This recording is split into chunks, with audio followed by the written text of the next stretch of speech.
نحمده ونصلي ونسلم على رسوله الكريم اما بعد فاعوذ بالله من الشيطان الرجيم بسم الله الرحمن الرحيم قل تعالوا اتل ما حرم ربكم عليكم الا تشركوا به شيئا وبالوالدين احسانا ولا تقتلوا اولادكم من املاق نحن نرزقكم واياهم صدق اللہ العظیم وصدق رسولہ النبی الکریم الامین ونحن على ذلك لمن الشاہدین والشاکرین والحمد للہ رب العالمین.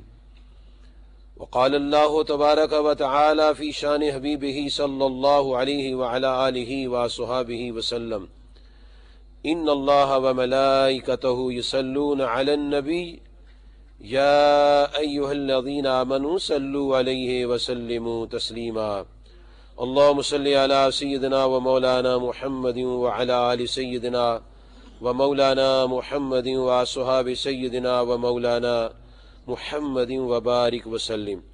الصلاة والسلام علیک یا سیدی یا رسول اللہ وعلی آلک واصحابک یا سیدی یا حبیب اللہ. السلام علیکم ورحمۃ اللہ وبرکاتہ.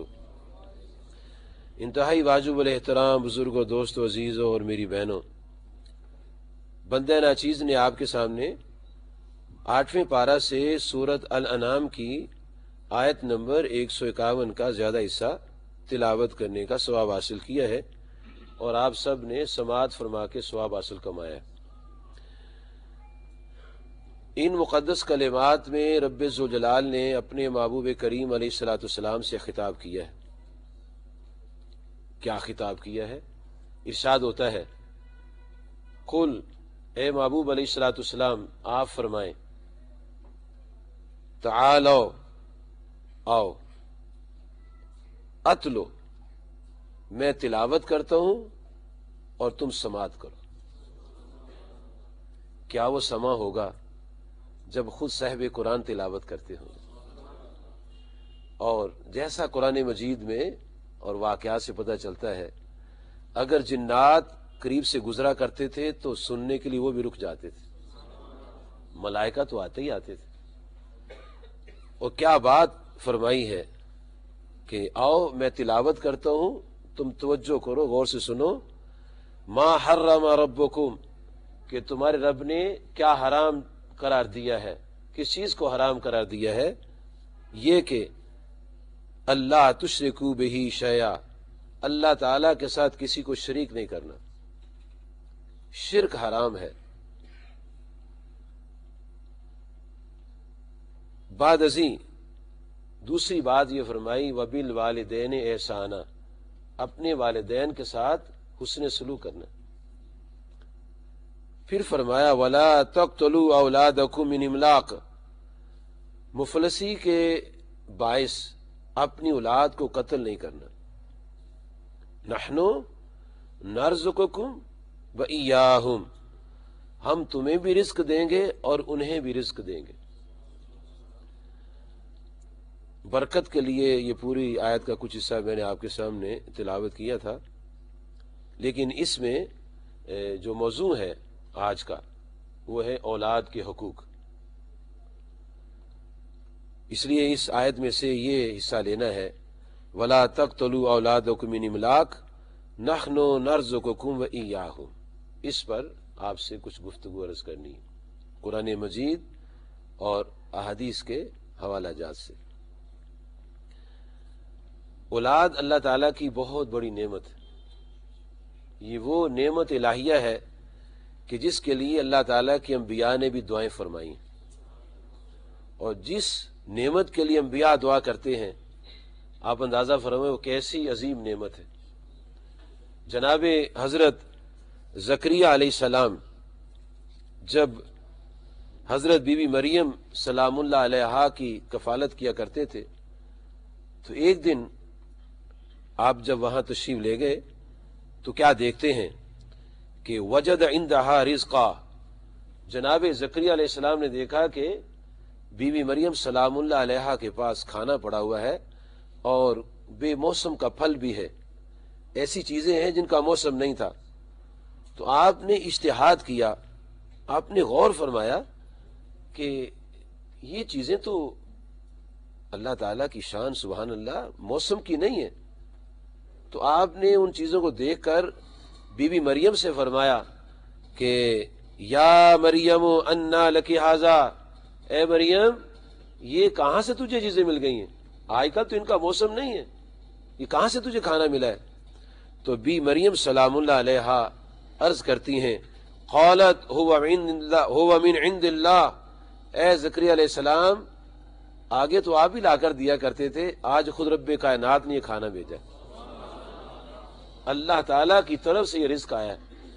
تو آپ نے فوری طور پر یہ فیصلہ کیا کہ میرے مالک کی یہ شان ہے کہ وہ ایسے وقت میں ایسی چیزیں دینے پر قادر ہے کہ جن کا وقت نہیں ہوتا، یہ بے موسم کھانے. تو ان کے دل میں ایک بات آئی کہ جب اللہ تعالیٰ بے موسم کا پھل دے سکتا ہے تو اللہ تعالیٰ ایسے وقت میں اولاد بھی دے سکتا ہے، جبکہ عام طور پر دنیا کے لوگ کہتے ہیں اولاد نہیں ہوتی. تو آپ نے رب کائنات کے حضور دعا کی، ہنالک دعا ذکر ربہ، جناب زکریا علیہ السلام نے اپنے رب سے دعا کی اسی مقام پر جہاں وہ کھڑے تھے، اللہ کی ولیہ کے پاس کھڑے تھے، وہیں دعا کی. کیا؟ قول رب ھب لی من لدنک ذریۃ طیبہ، کہ اے میرے پروردگار مجھے پاک ستھری اولاد عطا فرما. یہ انہوں نے دعا کی، اور ساتھ اللہ تعالیٰ کی ان صفات کا بھی ذکر کیا، انک سمیع الدعاء، مولا کریم تو دعاؤں کو سننے والا ہے. یہ آپ نے بڑھاپے کے عالم میں دعا کی تو اللہ تعالیٰ نے اسی وقت فرشتے بھیج دیے. جناب جبرائیل علیہ السلام کی قیادت میں فرشتے آئے. اللہ تعالیٰ فرماتے فنادت الملائکۃ وہو قائم یصلی فی المحراب، وہ محراب میں اللہ کے حضور نماز کے لیے کھڑے تھے، فرشتے آئے اور فرشتوں نے آ کر کہا ان اللہ یبشرک بیحییٰ، اے زکریا علیہ السلام اللہ تبارک و تعالی آپ کو یحییٰ علیہ السلام کی خوشخبری دیتا ہے. اور پھر ساتھ یہ بھی فرشتوں نے جناب زکریا علیہ السلام کی جناب میں اللہ کا پیغام دیا کہ وہ جو بیٹا آپ کو دیا جائے گا نا، وہ کون کس شان کا ہوگا، مصدقم بکلمۃ من اللہ وسیدا وحصورا ونبیا من الصالحین، وہ ایسا اللہ کا پیارا بندہ ہوگا جو آپ کو بیٹا دیا جائے گا، وہ اللہ کی کلمات کی تصدیق کرنے والا ہوگا، قوم کا سردار ہوگا، عورتوں سے بچنے والا ہوگا، اور اللہ تعالیٰ کا بڑا ہی خاص پیارا نبی ہوگا. تو اللہ نے بیٹے کی خوشخبری دی تو اللہ نے بھی خوشی کا اظہار کیا. اولاد ملے تو خوشی ہوتی ہے نا، تو اولاد لینے والے کو خوشی ہوتی ہے، اولاد دینے والے کو بھی خوشی ہوتی ہے. یعنی اللہ تعالیٰ بھی اولاد دے کر خوش ہوتا ہے. اولاد بہت بڑی نعمت ہے. ابراہیم علیہ السلام نے بڑھاپے کے عالم میں دعا کی تھی رب ھب لی من الصالحین، یا اللہ مجھے صالحین میں سے عطا فرما. تو اللہ پاک نے فبشرناہ بغلام حلیم، اللہ کریم نے جناب ابراہیم علیہ السلام کو بردبار بیٹے کی خوشخبری عطا فرمائی. تو قرآن پاک کی ان آیات سے یہ پتہ چلتا ہے کہ اولاد جو ہے یہ بہت بڑی نعمت ہے، اور ہر آدمی کی تمنا ہوتی ہے مجھے اولاد ملے. اور یہ آیات بتاتی ہیں کہ انبیاء علیہ السلام نے بڑھاپے کے عالم میں اللہ کے حضور دعائیں کی ہیں. اللہ تعالیٰ نے یہ جو نعمتیں دی ہیں وہ لڑکی کی صورت میں ہیں یا لڑکے کی صورت میں، دونوں اللہ تعالیٰ کی عطا ہے. نہ لڑکے پر ناراضگی ہے نہ لڑکی پر ناراضگی ہے، دونوں پر خوشی ہے، کیونکہ دونوں اللہ تعالیٰ کی نعمتیں ہیں. لیکن اللہ تعالیٰ نے ان نعمتوں کو دینے کے ساتھ جو ضابطے اور قوانین ارشاد فرمائے ہیں وہ ہمیں پیش نظر رکھنے ہیں.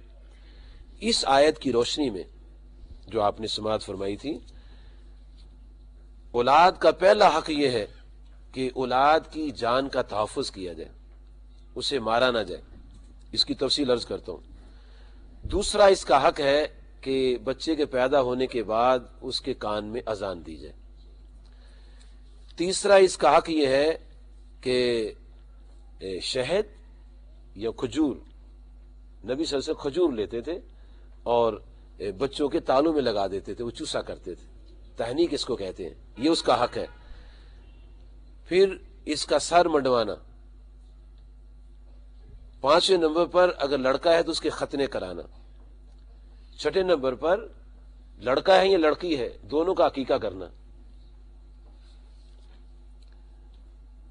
نمبر 7 دودھ پلانا، نمبر 8 اولاد کے درمیان عدل و انصاف کرنا، نمبر 9 رزق کے حلال سے اولاد کی پرورش کرنا، نمبر 10 اچھی تعلیم و تربیت کا انتظام کرنا، نمبر 11 نکاح اور شادی کی ذمہ داری کو نبھانا۔ یہ حقوق ہیں بڑے بڑے جنہیں امام احمد رضا رحمۃ اللہ تعالی علیہ نے فتاوی رضویہ شریف میں 1 2 3 ایسے نمبر دے کر 80 حقوق بیان کیے، اولاد کے 80 حقوق بیان کیے،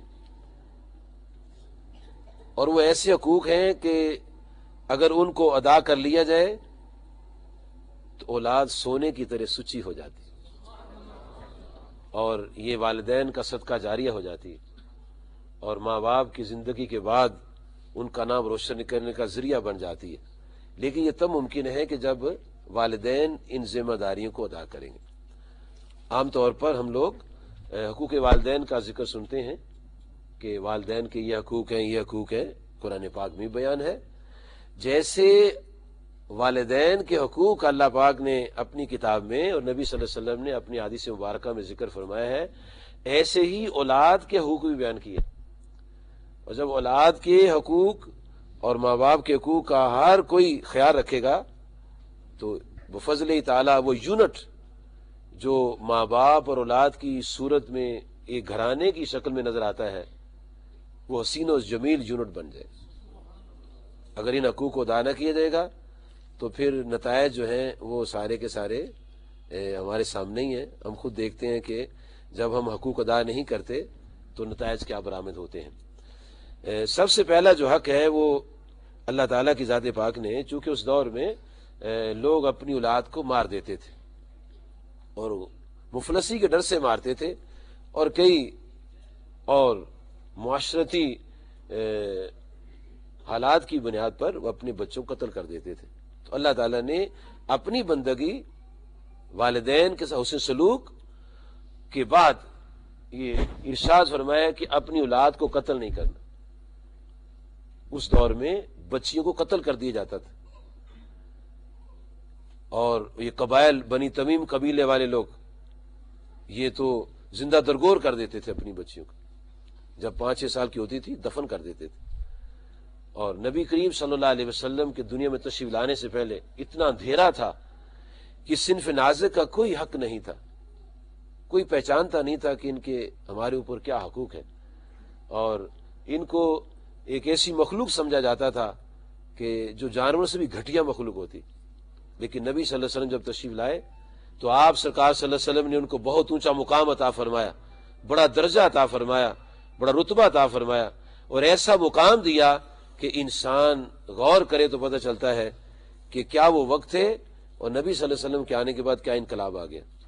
قرآن مجید فرقان حمید میں اللہ تعالیٰ نے ایک واقعہ بیان فرمایا ہے، سورۃ نحل میں آیت نمبر 58 اور 59 میں ذکر ہوتا ہے۔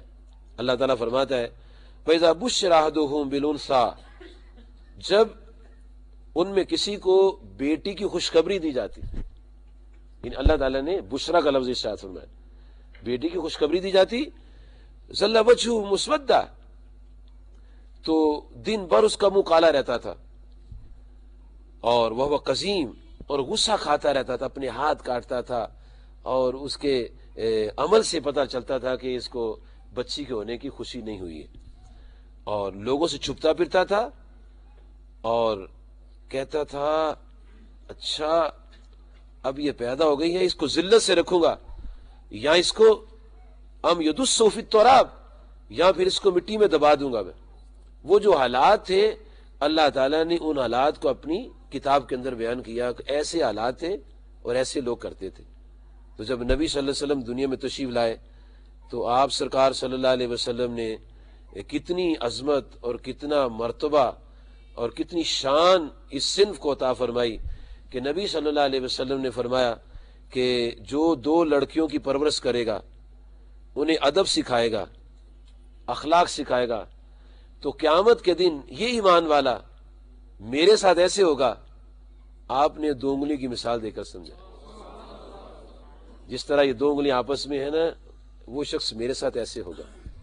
اور ایک حدیث شریف میں نبی صلی اللہ علیہ وسلم نے فرمایا کہ جس نے 3 بیٹیوں کی پرورش کی، ان کو ادب سکھایا، اخلاق سکھایا، ان کا دین سنوارا، ان کی زندگی سنوار دی، ان کو صحیح انسانی تعلیم سکھائی، علم دین سکھایا، جی معاشرت کے جو نظام تھے اس میں ان کو صحیح زندگی کا سلیقہ سکھا دیا، تو نبی صلی اللہ علیہ وسلم فرماتے ہیں کہ یہ شخص جو ہوگا، اس کی 3 بیٹیاں جو ہیں اس میں ان کو جنت میں لے جانے کا ذریعہ بن جائیں گے۔ صحابہ کرام رضی اللہ عنہ نے عرض کی، یا رسول اللہ صلی اللہ علیہ وسلم، اگر کسی کی 2 بیٹیاں ہیں اور 2 بیٹی اس نے تربیت کی ہے، اس کو اخلاق سکھایا ہے، ان کو دین سکھایا ہے، ان کو صحیح انسان بنا دیا ہے، فرمایا 2 بیٹیاں بھی شفاعت کریں گی۔ صحابہ کہتے ہیں کہ ہم نے ایک کا نہیں پوچھا، اگر ایک کا پوچھا تو ایک کا بھی بتا دیتے سرکار دو عالم صلی اللہ علیہ وسلم۔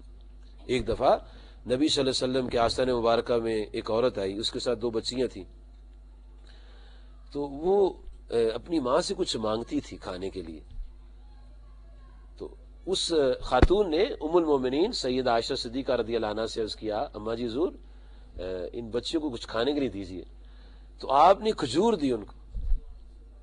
اس عورت نے کیا کیا، اس کھجور کے 2 ٹکڑے کیے اور دونوں میں آدھا تقسیم کر دیا، خود نہیں کھایا۔ جب وہ عورت چلی گئی تو نبی صلی اللہ علیہ وسلم کو ام المومنین سیدہ عائشہ صدیقہ رضی اللہ عنہا نے بتایا کہ ایسے سے وہ عورت آئی تھی اور ایسے سے اس نے کھجور کو توڑا اور ایسے دے دیا۔ تو نبی صلی اللہ علیہ وسلم نے فرمایا، اے ام المومنین، جو اپنی بیٹیوں کے ساتھ اچھا سلوک کرتا ہے، کل قیامت کے دن یہ بیٹیاں اپنے ماں باپ کے اور دوزخ میں آڑ بن جائیں گی، کہ اس نے اپنے منہ میں کچھ نہیں ڈالا، اپنی بچیوں کو دے دیا۔ تو اس دور میں لوگ جو تھے وہ اپنی بچیوں کو دفن کر دیتے تھے، تو اللہ تعالیٰ نے خصوصی طور پر اس کا ذکر کیا ہے، اور سورۃ الممتحنہ میں آیت نمبر 12 میں اللہ تعالیٰ ارشاد فرماتا ہے، یا ایھا النبی اذا جاءک المؤمنات یبایعنک، اے پیارے نبی علیہ السلام، جب ایمان والی عورتیں آپ کے پاس حاضر ہوں بیعت کرنے کے لیے کہ آپ انہیں بیعت کریں، تو چند باتوں کا ذکر کرنا ہے کہ اگر تم نے بیعت کرنی ہے تو یہ شرائط ہے، اگر تم اس شرائط پر پوری اترتی ہو تو پھر بیعت کر لیتے۔ وہ کیا شرائط تھی؟ نمبر 1، لا یشرکن باللہ، اللہ کے ساتھ کسی کو شریک نہ کرنا۔ نمبر 2، ولا یسرکن، چوری نہیں کرنی، ولا یزنین، بدکاری نہیں کرنی، ولا یقتلن اولادہن، اور اپنی اولاد کو قتل نہیں کرنا۔ یہ 7 شرط رکھی تھی، اور آگے ہے کہ کسی پر بہتان نہیں لگانا، اور معروف کاموں میں تم نے احکام کی تعمیل کرنی ہے۔ اگر یہ باتیں، یہ عورتیں اقرار کریں ان باتوں کا کہ ہم یہ باتیں پوری کریں گی، فبایعہن، اے محبوب علیہ السلام پھر ان سے بیعت لے لیں۔ یعنی وہ جو بیعت لی عورتوں سے، اس بیعت میں ولا یقتلن اولادہن کا ذکر ہے کہ اولاد کو قتل نہیں کرنا، چونکہ اس دور میں اپنی اولاد کو، خصوصاً اپنی بچیوں کو قتل کر دیتے تھے، تو اللہ تعالیٰ کے نبی صلی اللہ علیہ وسلم نے اللہ کے حکم سے یہ کنڈیشن رکھی ساتھ کہ بیعت تمہیں تب کیا جائے گا جب تم اس بات کو مانو گے۔ تو پھر انہوں نے اقرار کیا کہ ہم یہ کام نہیں کریں گے، تو نبی صلی اللہ علیہ وسلم نے ان کو بیعت کر لیا، ان کو اپنے دامن سے وابستہ فرما لیا۔ تو اس میں بھی اللہ تعالیٰ نے یہ ذکر فرمایا ہے کہ اولاد کو قتل نہیں کرنا۔ تو یہ سب سے پہلا اور بڑا حق ہے اولاد کا کہ اس کو قتل نہ کیا جائے۔ اچھا، یہ ہمارے معاشرہ میں یہ ایک مقولہ چلتا ہے کہ کم بچے خوشحال کنبہ، یہ ایک ایسے ہی لوگوں نے بات بنائی ہے، لیکن حقیقت یہ ہے کم بچے تنگ حال کنبہ ہوتا ہے۔ ماں باپ تنگ ہو جاتے ہیں، 2 بچیوں، ایک دفتر گیا ہوا، ایک